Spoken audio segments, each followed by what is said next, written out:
Hey everybody, this is Professor Casper, and this is the first in a series of videos that we're going to be using in nutrition and drugs to help us finish out the semester. I know most of you guys are probably stuck at home right now, and this may or may not work for you. Hopefully this form of delivery will get the message across and help close the distance a little bit between our classroom since we can't all be together. Last time we spent a considerable amount of time talking about water and hydration, and we got a little bit into minerals. And so the next thing I want to do is I want to share a little bit of knowledge about the minerals that are common to our nutrition and the ones that we would be concerned about as far as macro minerals. I'll say a little bit about trace minerals as we head into the latter part of the lecture.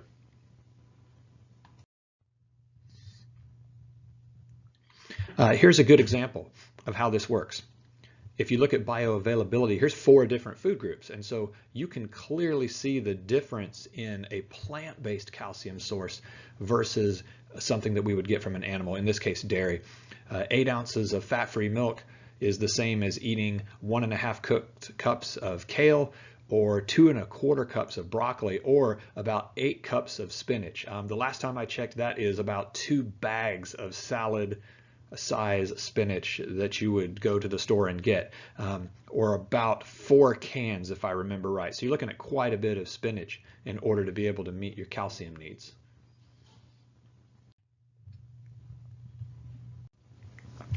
Another good example here of a slide taken from the myplate.gov site, and you can see all of the various ways that you can get calcium into your diet here. A little bit from each category really does go a long way, and they've broken it up very nicely here between plant versus animal products, and I think that you can see here pretty clearly it's easy to get your calcium needs if you just sample around. A couple of things to point out here. As I mentioned, the dietary need for calcium is about 1,000 milligrams or about 1 gram a day. The toxicity level is basically twice that. And that's not something that you're going to hit unless you're on some kind of calcium supplement. It would be really hard, and you'd have to eat an insane amount of calcium all the time for it to be an issue. Some of the things that happen, it could lead to kidney stones. If you're sensitive to that kind of thing, that could be a problem. But generally, we don't see calcium toxicities within the United States based on our diet. A couple factoids here on osteoporosis, just to throw this in. Basically, you're looking at low bone mass.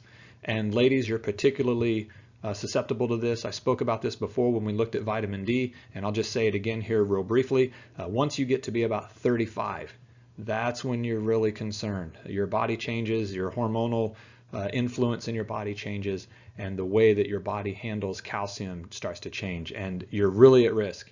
Not to say that guys aren't at risk, they certainly are, but the females are really at risk, and one of the things we want to be sure that we do is to make sure that osteoporosis doesn't happen. I mentioned weightlifting was a good way to go ahead and take care of that, and that way you don't end up with some kind of fracture from having a low bone mass. Now, I just want to be clear on weightlifting, okay?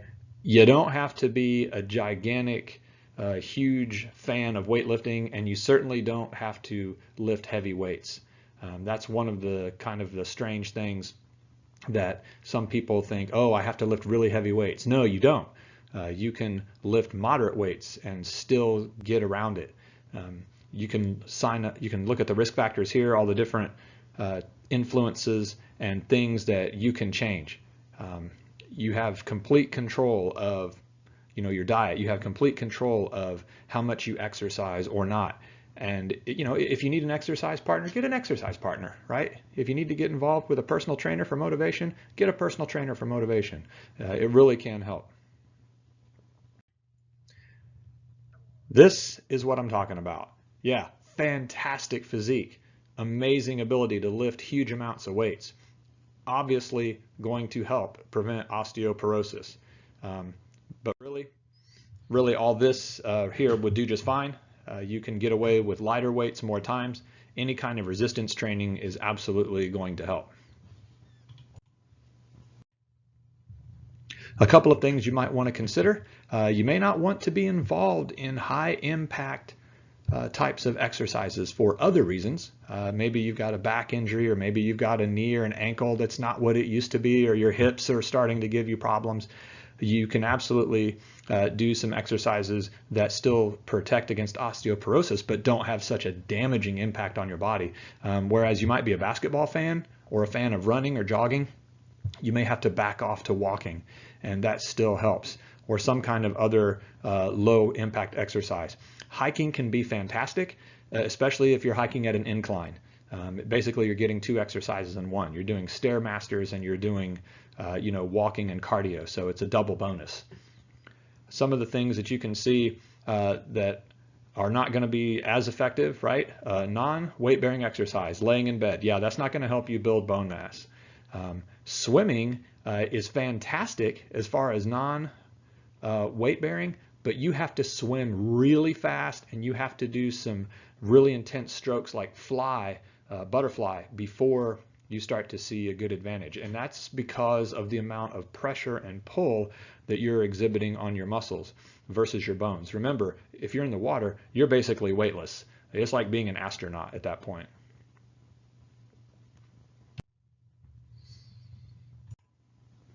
I just want to turn our attention now to sodium a little bit. As you can see, sodium represented up there on the top by the letters Na and a plus sign. It's a positively charged ion, so it's going to interact with anything that is negative. Now, go back real quick with me to when I talked about phytic acid.